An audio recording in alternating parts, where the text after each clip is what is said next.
Hello everybody, in today's video I'm going to show you how to fix WhatsApp username reservation option not showing.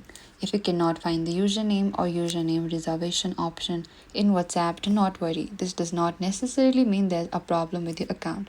So firstly what you need to do is go to your app store and search for WhatsApp and select update if you find any updates available there.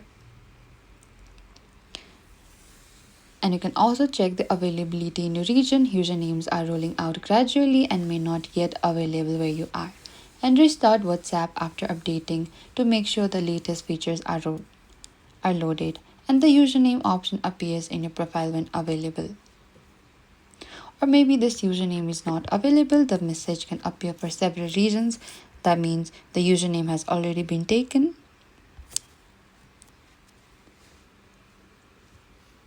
and the username is held because it exists on Instagram or Facebook, or the process was interrupted.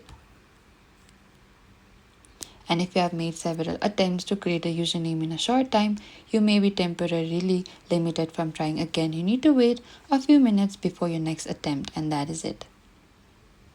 This is how you can fix WhatsApp username reservation option not showing. Thank you for watching this video. I hope this video was helpful.